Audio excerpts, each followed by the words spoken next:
Hey everybody, thank you for attending this talk on the history and philosophy of the Electoral College under such unusual circumstances. I'm here in the dining room of my house in Northeast Portland where I actually do have a chalkboard. I've been lecturing to this phone here at this chalkboard for the entirety of the spring term. I just finished up my last lectures yesterday actually. I'm just going to jump right into the talk and we're going to have a question and answer afterwards, so there'll be plenty of time for a more casual discussion. I just want to note that I'm recording this on Thursday, June 11th, so it's a few days before you're going to be seeing this. And what I'm going to talk about a lot today is democratic theory. Democratic theory is a relatively young endeavor. It's only a couple hundred years old, and one of the things about our Constitution, the U.S. Constitution, unlike every other constitution in the world, and unlike most state constitutions, it was written at really, I won't even say the infancy of democratic theory. It was really, in a way, it was the very first act of modern democratic theory. The people who came together at the Constitutional Convention in Philadelphia in the summer of 1787 were more or less inventing modern democratic theory. What that means is they didn't have access to a lot of the ideas that people who study democratic theory now do. And we have globally, and even within the United States, though much more diversity globally, a wide array of different forms of democratic processes. What the delegates at the Constitutional Convention had was some history, mostly ancient Roman and Greek history. They also had some smattering of sort of democratic-like processes that were used in the Middle Ages and that were used during the Enlightenment. So not a lot of information, not a lot of ideas. There were a lot of things that we now know that are possible in a democratic system, or that are very well put together, that didn't even exist.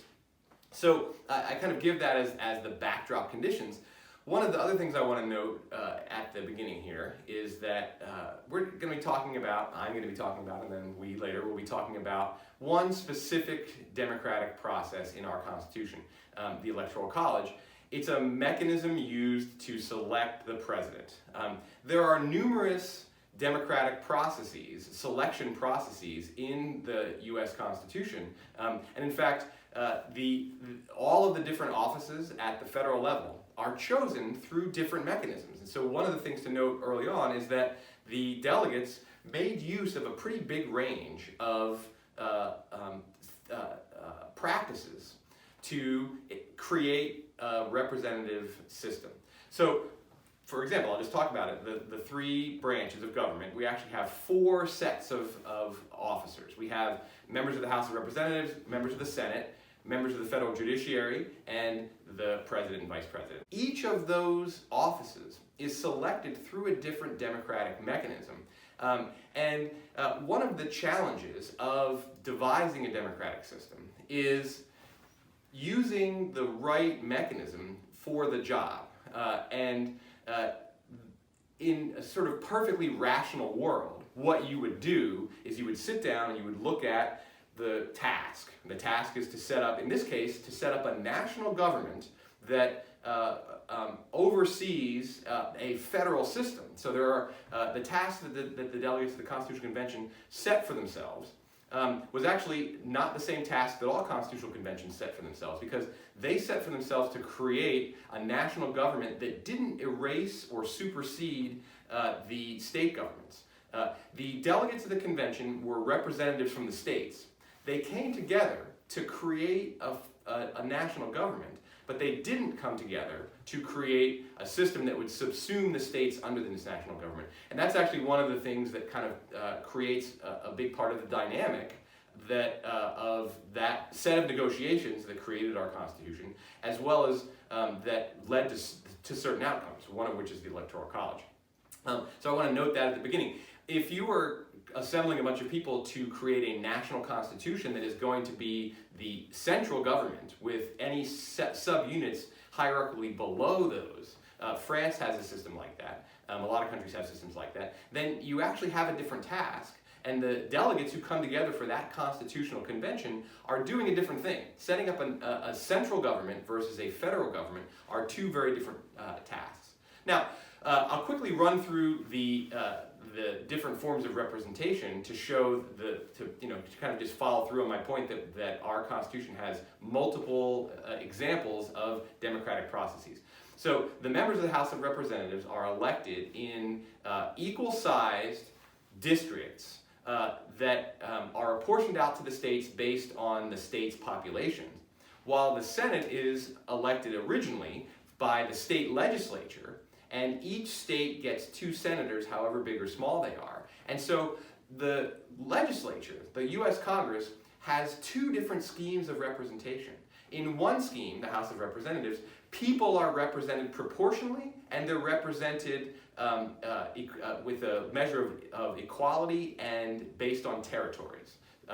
And those territories will change in size and shape based on population changes. That's why there's a census is needed, is because you can't tell how many seats Virginia's going to have, and New York's going to have, and Pennsylvania's going to have relative to each other unless you actually know the population. And you can't know how to carve out equal-sized districts unless you know where people live.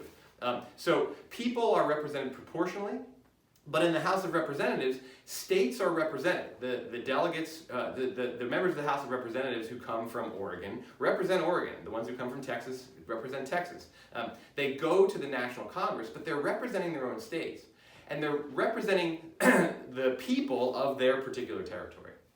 Members of the Senate are chosen statewide, and however big or small the state is, the boundaries of their district are set historically. There's no census needed. What enlarges the Senate is adding new states to the Union. So, and originally, and for 125 years after the writing of the Constitution, senators were chosen by the state legislature. So the senators are representing states. The members of the House of Representatives are representing the people of their district. So there's 2 different electoral representational schemes with 2 different electoral styles. Direct election of members of the House of Representatives and indirect election of the members of the Senate.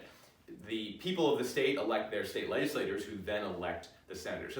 So we have a single tier electoral process, if you want to think of it that way, for the House of Representatives, and we have a double tier system for selection of senators. The judiciary is picked with really a multi-tier selection process. The selection process is that the president, who's elected by the Electoral College, which I will promise you I will get to this, but the president appoints members of the judiciary, and then the Senate, which is indirectly elected via the state legislatures, approves the appointments, and then those officers have lifetime appointments. So essentially the body that chooses the federal judges is a combination of the president and the Senate.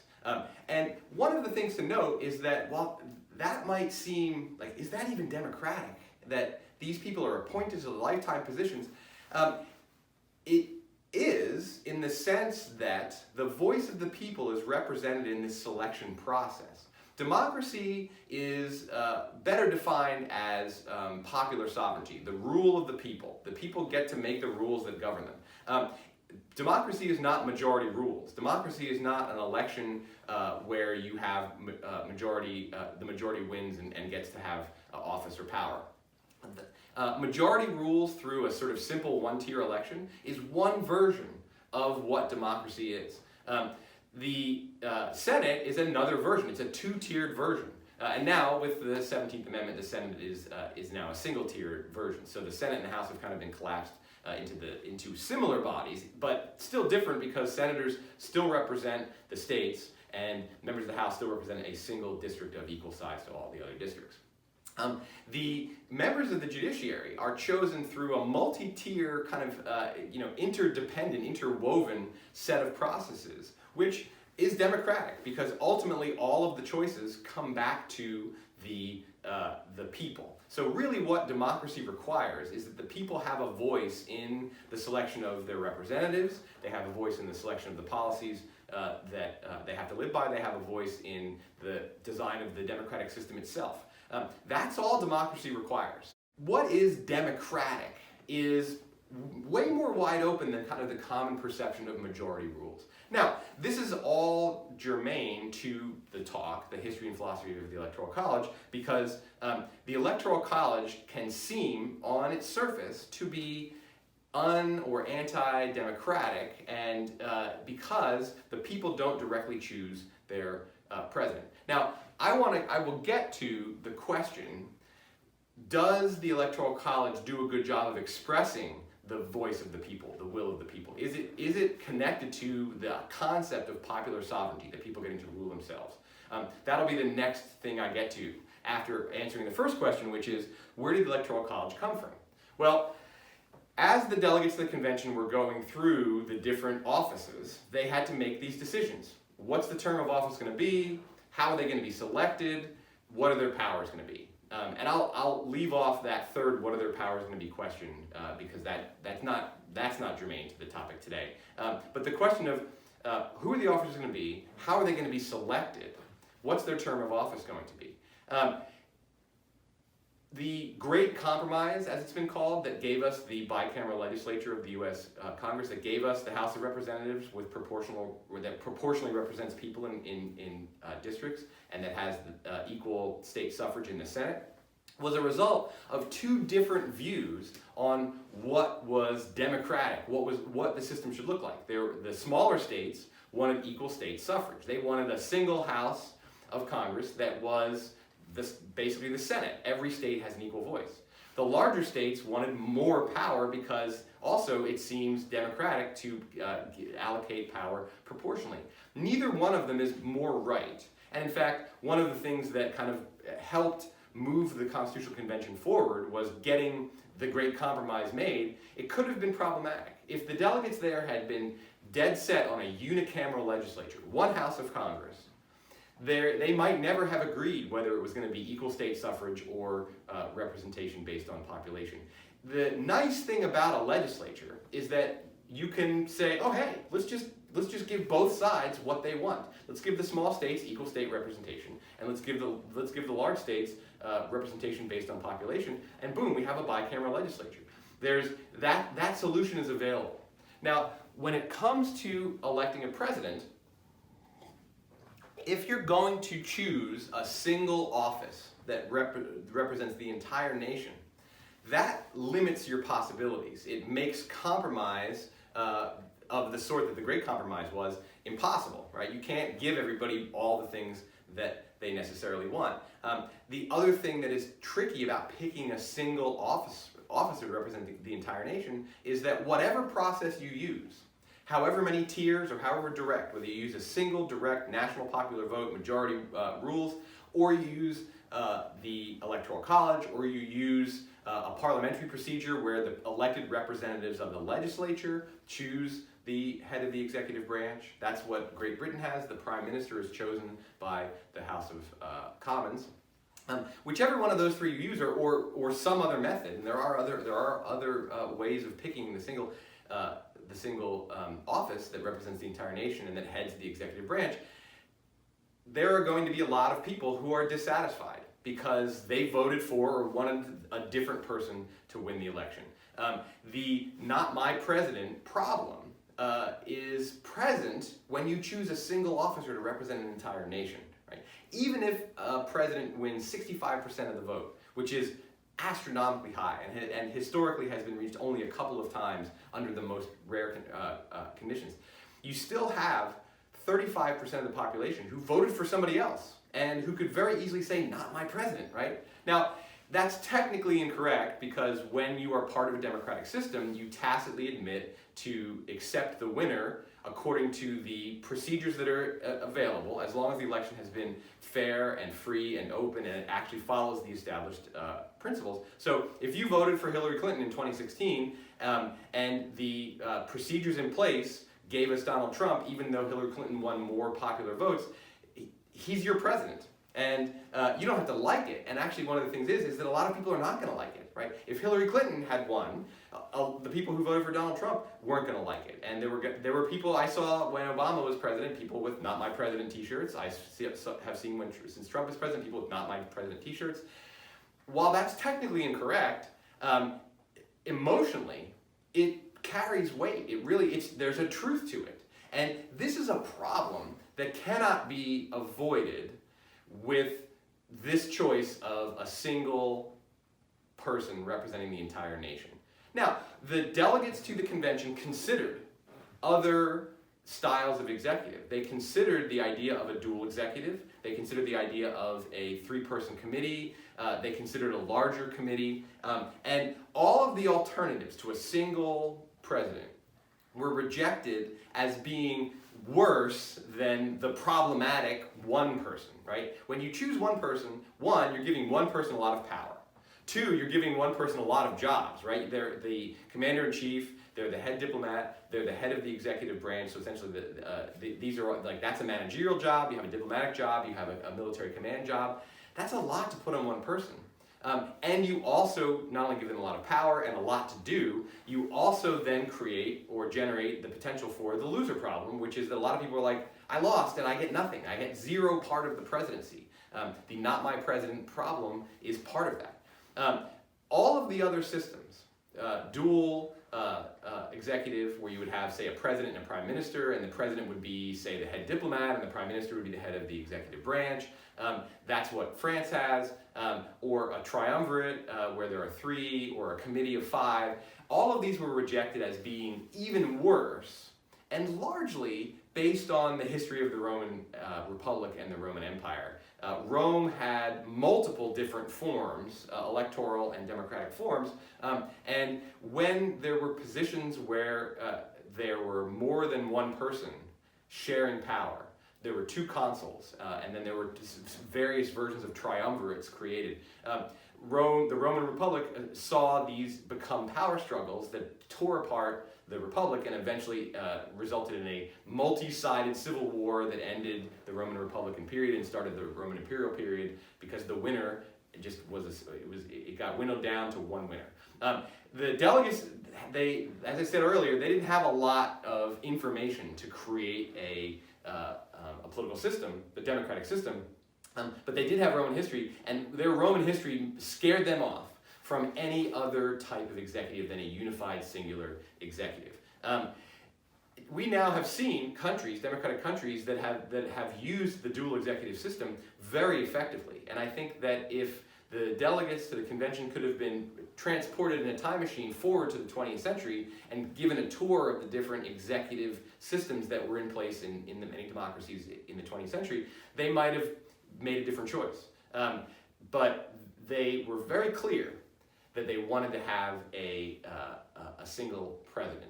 I haven't yet mentioned probably the most influential of the delegates for a lot of questions, and definitely for the Electoral College. And this is a very familiar figure, Alexander Hamilton. He came to the convention with a strong set of ideas and a very clear agenda. He was very much an Anglophile. And this plays out in his political career after the Constitutional Convention very clearly as well, but he thought the British system was pretty good. He was happy that the United States was free of British rule, but he actually thought the British system was pretty good. He wanted senators to be elected for long terms, even lifetime terms, but lifetime terms were kind of like off the agenda for almost all the other delegates. So he couldn't get that, but one of the reasons why we have 6-year terms for the Senate is because Hamilton wanted the Senate to look more like the House of Lords, where they're lifetime appointments to the House of Lords, and the Senate was the analog of the House of Lords, and so he pushed for a longer term, and that's one of the reasons why senators have 6-year terms.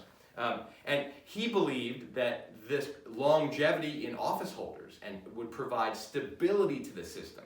And he wanted a lot of stability.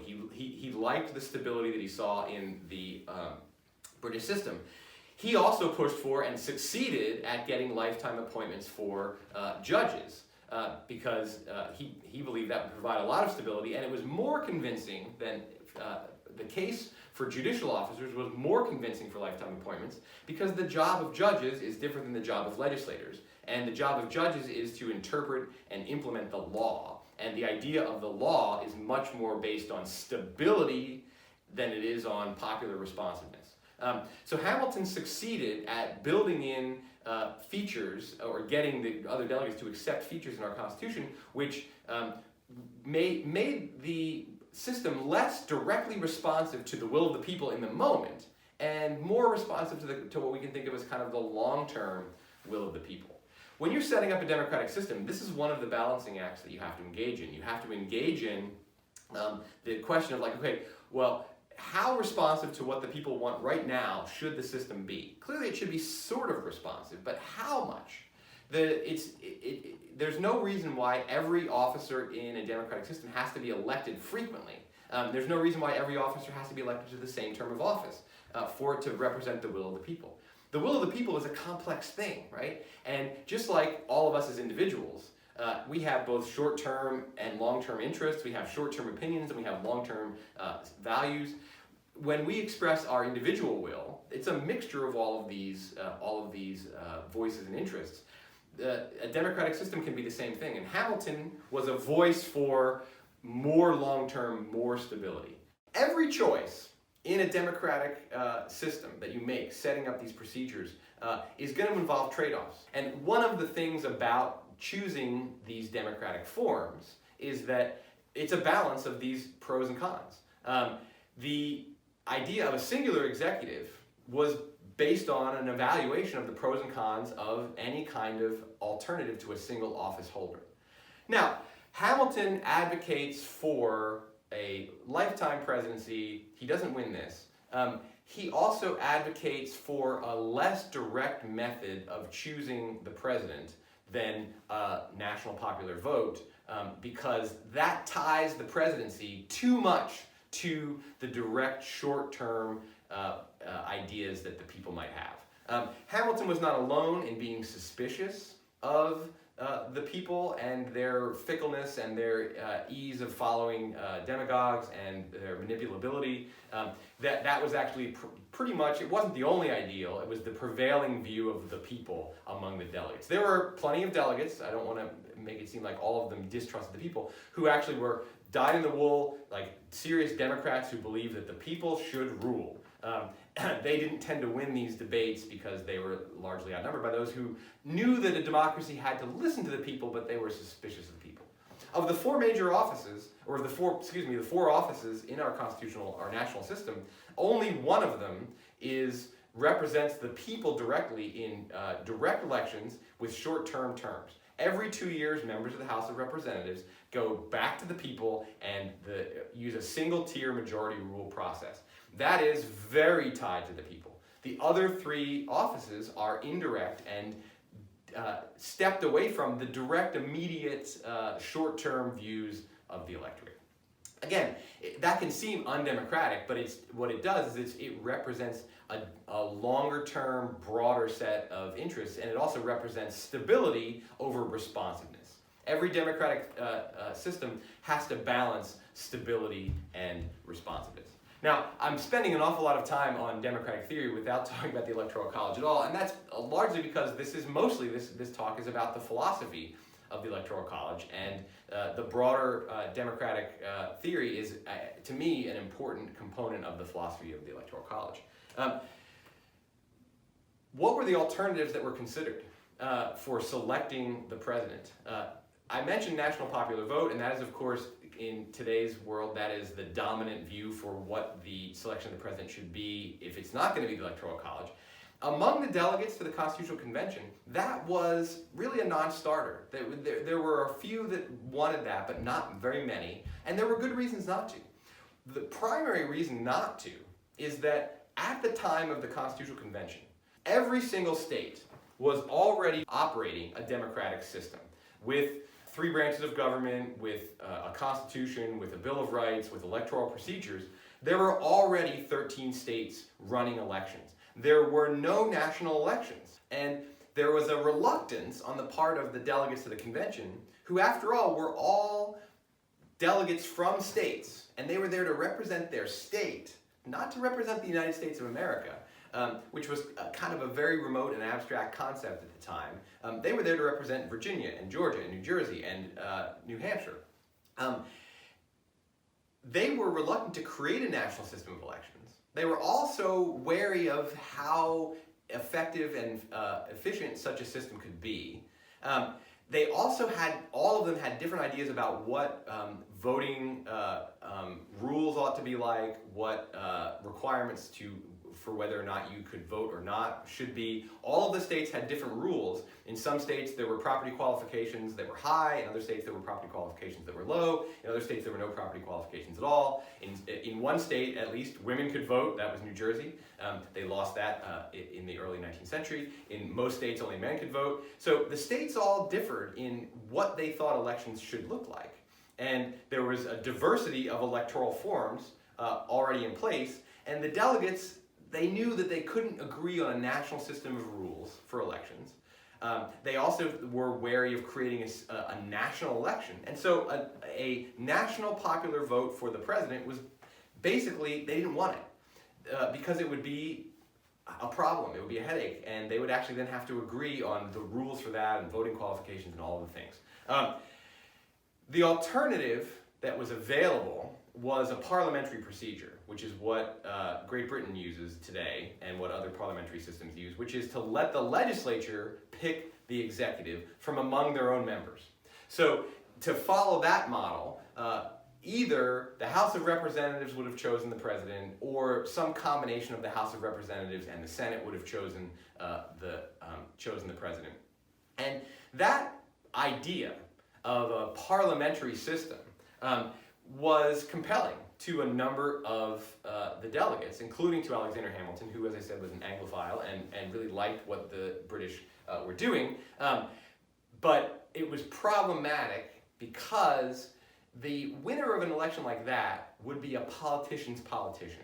It would be a person who was adept at getting the support of other politicians. And while the delegates of the Constitutional Convention distrusted the people quite a bit, they also, because they themselves were political elites, they understood what political elites were like, and they believed that a parliamentary type of system would lead to a lot of backroom dealing, would lead to a presidential selection process that didn't actually produce somebody who was the representative of the whole nation. They would be the person who was a representative of maneuvering politicians. And what is true is that in parliamentary systems, the person who wins the head of the executive branch, the office of prime minister, tends to be a politician's politician, not a people's politician. So they were caught because they didn't want to create a national system of elections, and they didn't want to let politicians choose. And so Hamilton actually proposed the system that we have, based on loosely based kind of on a historical set of processes that's used by the Roman Catholic Church, and that was used by the Holy Roman Empire, and that was used in various kind of oddball ad hoc forms throughout medieval history. And that was a one-time gathering of electors. To choose a pope, when there's need for a new pope, all of the cardinals gather, and it's called the College of Cardinals. They gather in Rome, and they choose the new pope. The Holy Roman Emperor was chosen with a similar gathering of electors who were chosen from various ranks of the European aristocracy. They came together for a one-time task of choosing the Holy Roman Emperor. And so Hamilton proposes this, it has historical precedent, but it's very novel, this idea that the states choose their electors, and those electors choose the president. The only requirement for the states is that those electors not hold either state or federal office. So the electors themselves can't be elected officials. So this procedure essentially removes politicians from the process. But it doesn't remove, of course, most of these people are going to be tied into the political system, but it's going to be a different sort of choice than if you let elected officials choose who the president is. They're essentially an independent body of people who are chosen from the states. Now, one of the other things that gets built into the Electoral College system, and we call it the Electoral College even though that term is not used in the Constitution. The Constitution just refers to electors and then describes the process. We call it the Electoral College in a way because it's like the College of Cardinals. So the other procedure that was chosen is to meld, to sort of borrow the Great Compromise approach to how do we balance what the large states want and what the small states want. We balance that by giving every state a number of electors equal to all of their representatives in Congress. In other words, equal to the number of members they have in the House, plus their 2 senators. And the reason why that sort of gives something to both sides is the Electoral College is still roughly proportional to population. So bigger states have more electoral votes because they have more members of the House of Representatives. But it throws a kind of a bonus to smaller states because by giving them their 2 votes. A purely proportional version of the Electoral College would be the number of representatives you have in the House of Representatives based on the census. So instead of 535 electors, there would be 435 electors because there wouldn't be that extra bonus for your 2 senators. That was also, it was based on the same impetus that gave us the Great Compromise that created the House and the Senate, the bicameral national legislature that we have, to compromise. And that's actually one of the things that's kind of nice about the Electoral College is it represents a compromise between large and small states. It makes sure that the small states don't get dominated in the election of the president, just the same way that the Senate makes sure the small states don't get dominated by the large states in the legislative process. So there's that same impulse.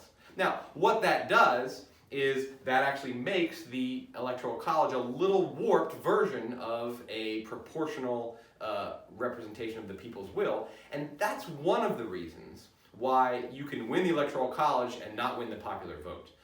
There are also just the math of it is such that you can win the popular. If you blow out your opponent in one state and you lose narrowly in certain other states, the math lines up that you could win most of the popular votes if you collect them all together and still lose the Electoral College. But one of the reasons why you can win the Electoral College and lose the national popular vote is because the smaller states get these 2 bonus electoral votes. Now, the other feature of the Electoral College that is often overlooked, but that was an important feature of it from the point of view of the delegates, is the backup procedure.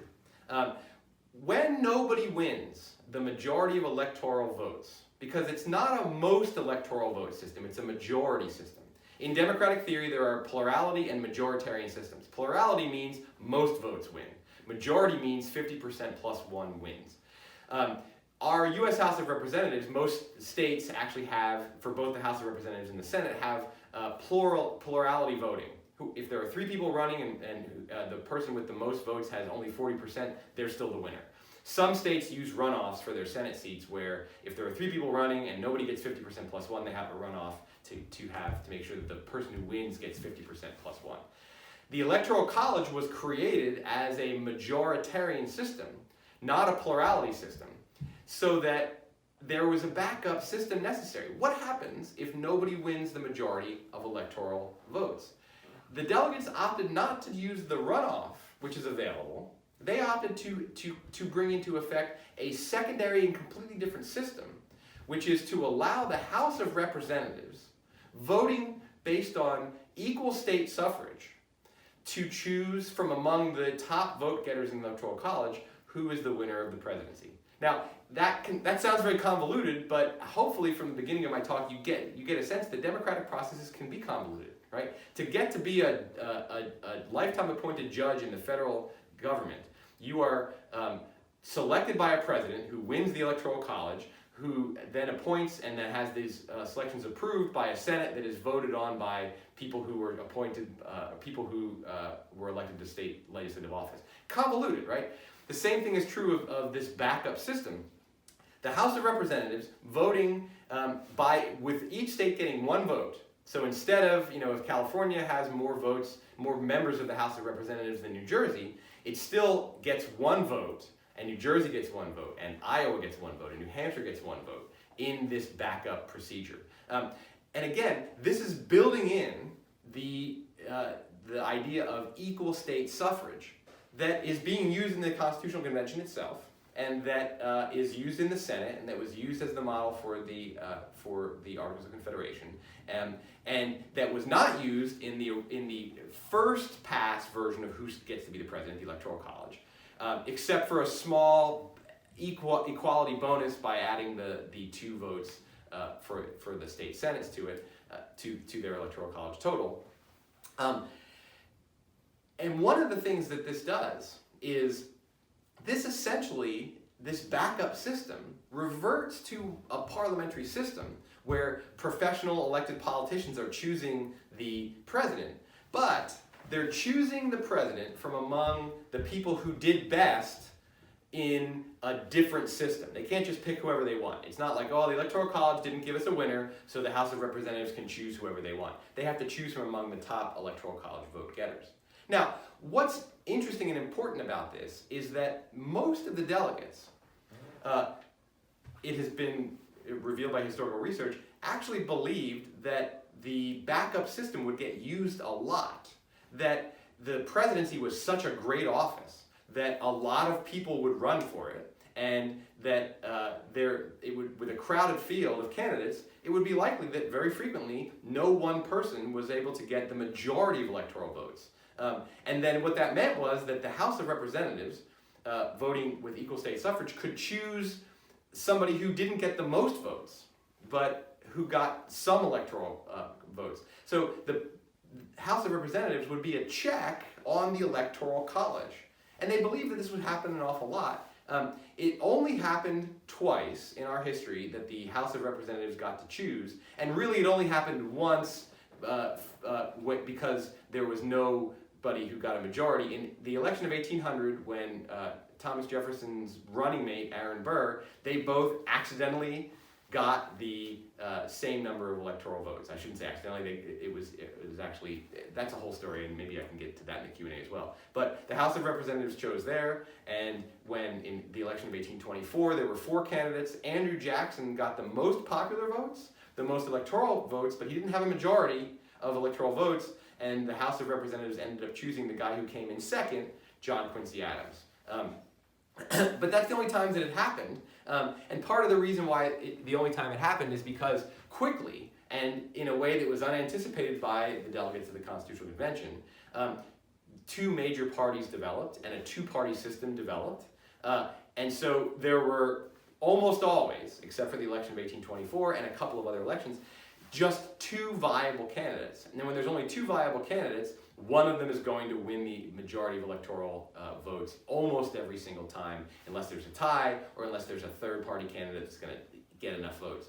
So what ended up happening in the history of the Electoral College as it unfolded over the next 200 plus years was that the backup procedure was very rarely, if ever, used. It was only used in the earliest elections in 1800 and 1824 and has not been used since. So the Electoral College itself was supposed to be kind of like a first pass, and then the House of Representatives was probably going to pick the president a lot of the time.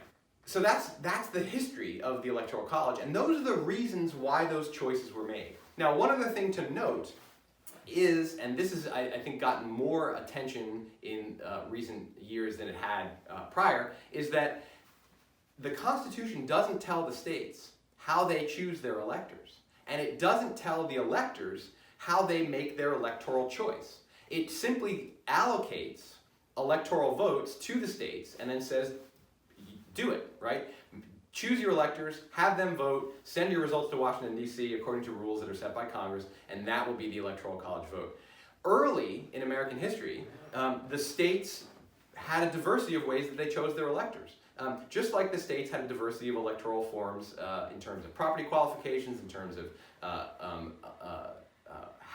what their majority or plurality rules was, all that stuff was different from state to state. The states initially all chose their electors with slightly different ways. Some states chose their electors by the state legislature. Other states allowed the people of that state, which was a very limited electorate, definitely white men, in a lot of states, property-owning white men, to choose their electors directly.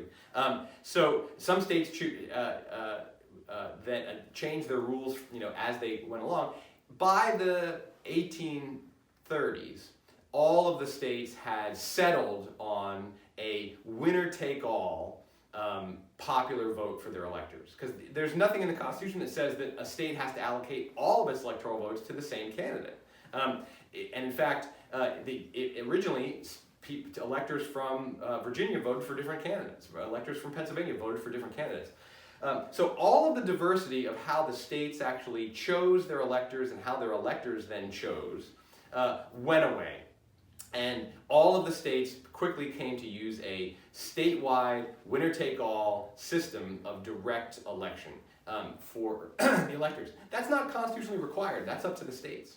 One of the things that our U.S. Constitution does is it leaves elections entirely up to the states, so that we don't have to have a national election. We have a national election day. Congress has set some uniform rules for elections as it's allowed to do, but what we have is we have 50 different state elections. The next thing I wanted to talk about is what are the pros and cons of the different methods, and I think I've already covered that. But I'll note the pros and cons of the national popular vote as opposed to the Electoral College or a parliamentary procedure which allows Congress to choose it. The pro of the national popular vote is it's a very straightforward, simple thing that uses a familiar form of democratic decision-making, which is the simple majority rule, right? The largest number of votes gets the office. The pro of the national popular vote is that it's simple and it's satisfying, right? The con of that, there are multiple cons of the national popular vote. One of the cons is that it doesn't solve the loser problem, and in fact it actually makes the loser problem directly visible to the people who lose. If the winner of the national popular vote is always the person who's chosen by the largest concentrations of the population, which is likely to happen, then there's not going to just be a case-by-case loser problem where you're like, oh, I voted for this person and that person won, I not my president. It's going to become an endemic loser problem, and the areas with less population, rural areas, less densely populated areas, are going to suffer perpetually losing the presidential election. If urban and rural areas end up having different politics. And the delegates to the Constitutional Convention knew that urban and rural areas were going to have different types of politics. We didn't have a very urbanized society at the time, but there already was enough of an urban-rural split that they were aware of this problem, and they hadn't seen anything yet. But they understood that it could very easily develop into country versus city. A national popular vote is likely to devolve into a country versus city where the country voters are perpetually on the losing side. How do you win the presidential election in a national popular vote? You go to the places where there are the most votes, and those are the concentrated urban areas. What do you say? You speak to those people. You don't speak to all of the Americans. You don't speak to people in all the areas because all of them have some share in the Electoral College system. The other con, and this is a pretty big one, and I think that we can see now why this is a pretty big one, is that what happens in a national popular vote when you have an election that is really close, and even though the vote tally gives this person more votes than that person, it's so close that you have to do a recount. Currently, with the current system, if the vote is really close in a state, you recount that state's votes, which can be a mammoth and confusing and controversial task, as we saw in the 2000 election in Florida. But recounting Florida's ballots was a mess. Imagine having recounted the nation's ballots. That would have been a supreme mess. It turns out that in the election of 2000, Al Gore won the national popular vote by about 500,000 votes, which was, I think, less than 1%. In most democratic systems, in the United States anyway, when there's an automatic recount triggered when the gap between the winner and the loser is below a certain percent. It's usually below 1 or 0.5%. And if we had that nationally, then the 2000 election would have triggered a nationwide vote recount. And that's a tremendous effort. And it really can be a major con. Also, to have a national popular vote, you have to have some kind of national electoral entity, which would mean creating this powerful and important body at the national level. And the delegates of the Constitutional Convention, they didn't want to give the federal government more power than it needed. They ended up giving it quite a bit of power, but they didn't want to give it more than it needed. And so they didn't want to essentially create a reason why there would be a national electoral body. And a national popular vote would either require a national body, or it would require a national coordinating body that would still allow the states to run their elections, but then would oversee those. And then if there was a disputed election, who would recount the ballots? Probably some combination of state officials and federal officials.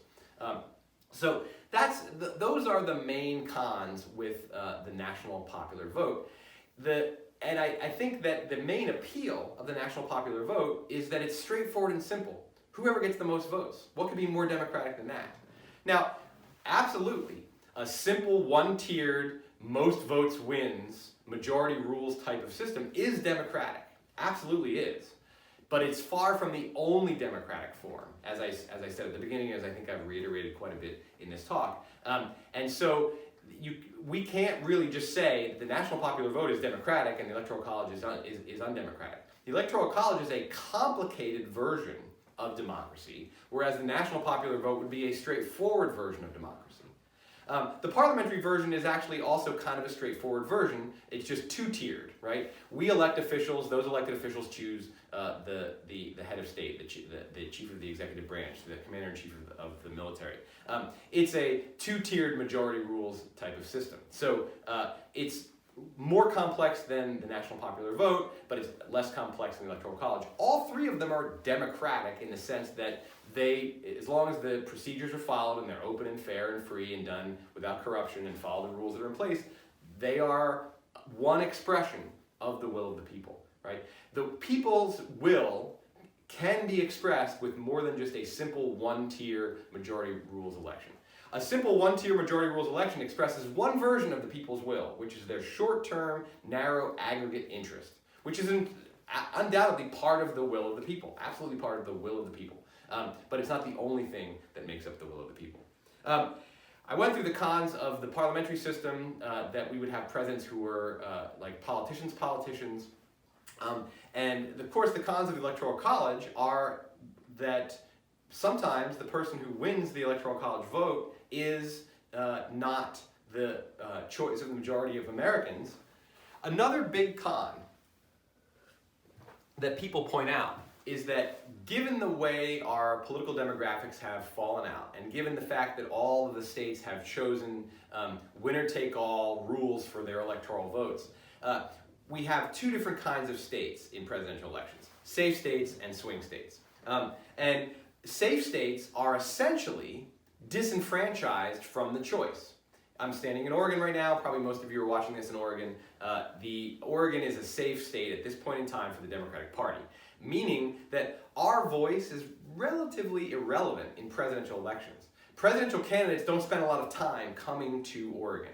Democratic candidates will come here occasionally to raise money, but they're not coming here to try to win votes. So we all know that the way the Electoral College plays out is that presidential candidates go to the big swing states because it's the big swing states that decide elections. Now, that sounds really undemocratic in the sense that, well, why are 5 or 6 states representing a fraction of the population of the United States they're the ones who have all the power to make this really important decision, who's going to be the president of the United States. That's definitely one of those things. It's like the Electoral College can't be democratic if the vast majority of Americans are actually not relevant to the choice. Now, in my mind, there is an answer to this concern that is not a philosophical answer, but it's a historical and geographic answer, and that is this, is that, yeah, here in Oregon, our specific concerns and our voice and our votes really don't matter to the presidential election, and that's why presidential candidates don't come here. The swing states, the big swing states that decide the presidential election, Florida, Virginia, Michigan, Colorado, Wisconsin, Ohio, these states are the place that choose the president. The difference between Oregon and Virginia, the difference between Texas and Florida, though Texas increasingly, potentially is becoming a swing state. But the difference between Mississippi and Florida is that Florida is a swing state because it has a diversity of political views that is relatively representative of the United States as a whole. Virginia has a diversity of views and a diversity of a demographic diversity, an economic diversity, a city rural-urban split that's roughly the same as the United States as a whole. The way that swing states, important swing states, have shaken out is that they are economically, demographically, in terms of age, in terms of political views and the distribution of those political views, they do a pretty good job of being the United States writ small, right? So Virginia is Virginia, and the people who live in Virginia are only Virginians. They are not all of Americans. But Virginia looks very much like the United States. And so when a presidential candidate has to go to Virginia and convince a majority of Virginians to vote for them so they can win that key swing state and win the Electoral College, and when that presidential candidate goes to Florida and goes to Colorado and goes to Michigan, while they're not campaigning to every American, they're campaigning to Virginians and Floridians and Michiganders, I think it is, they are actually having to speak to the kinds of concerns that are like the concerns in the entire nation. And so presidential candidates actually, one, have to speak to voters in large swing states the way they would speak to the entire American people. Which is not the case with a national popular vote. In a national popular vote, presidential candidates speak to the urban voters because that's how you win.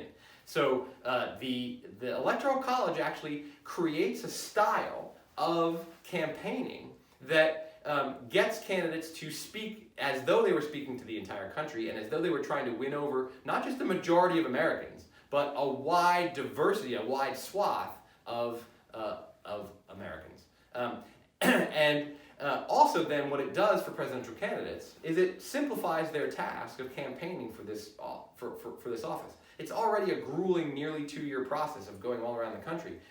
If you had to go to all 50 states if all 50 states were swing states and you had to go to all of them, or even if you only went to the ones that were the biggest ones, that would be exhausting. And it wouldn't necessarily produce a style of presidential campaigning that's any different from the style of presidential campaigning we have right now, where it's like, well, what are we going to say to all Americans? Well, really, it's simplified. What are we going to say to people in Virginia and people in Michigan and people in Florida? And one of the reasons why this mapping, why the large swing states actually demographically, economically, politically map onto the nation as a whole is that's why they're swing states, right? Oregon doesn't look like, our demographics don't look like the nation as a whole. And we're a safe state because our demographics are skewed towards progressive Democrats. And so that's why we're safe. What makes for a safe state is actually a skewed political economic demographics. The big swing states are the ones that actually have a big diversity. Now, big swing states, the specific states that are those important states has changed throughout history. And they've largely changed because some states become less representative of the nation as a whole as they change, and other states become more representative of the whole as they change.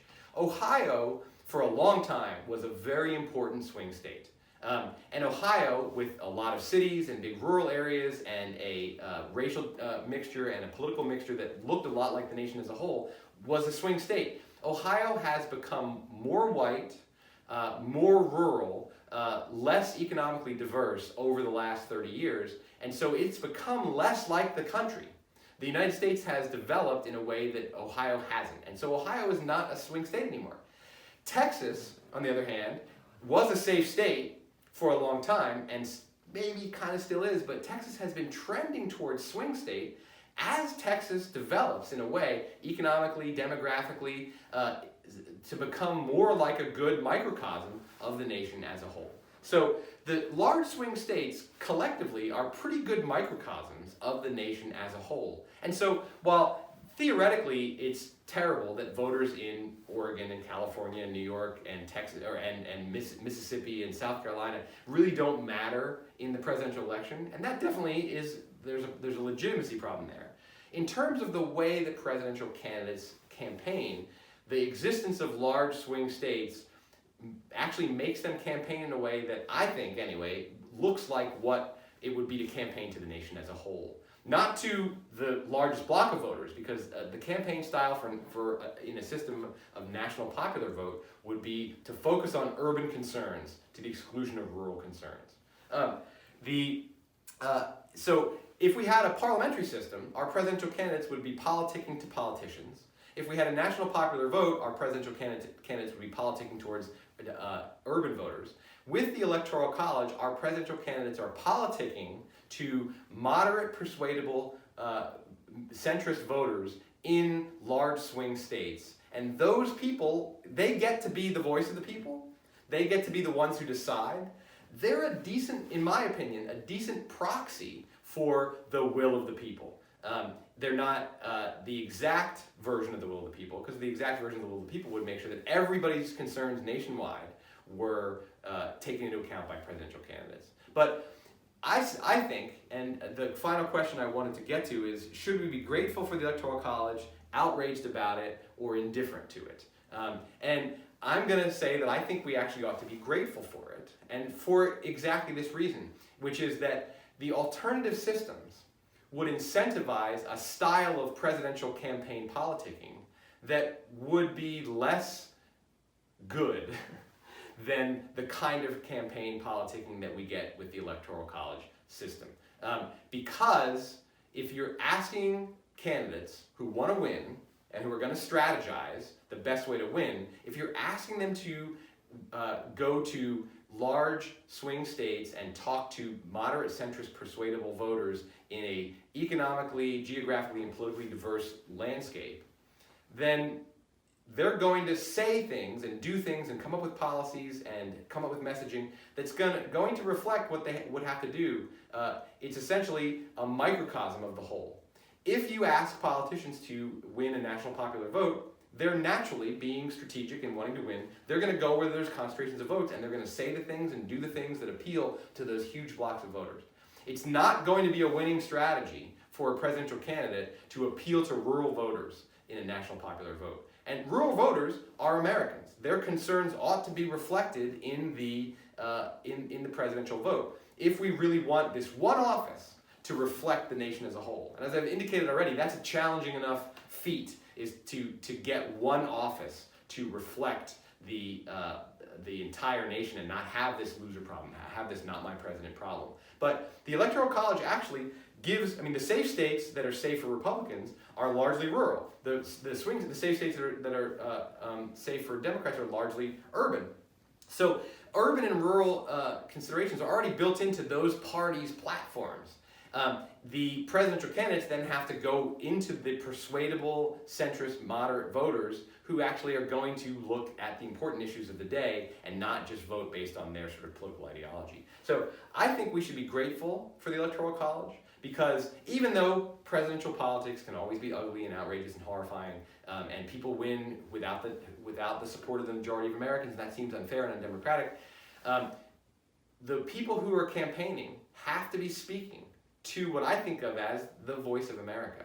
And I'm grateful for the Electoral College, because I think that if we had either a parliamentary system or a national popular vote, the style of presidential campaign politicking that we would get would not be unifying, it would not be healthy, it would not produce the kinds of candidates who actually would have to reflect and absorb what it is that a lot of different Americans think the policy and the government should be like.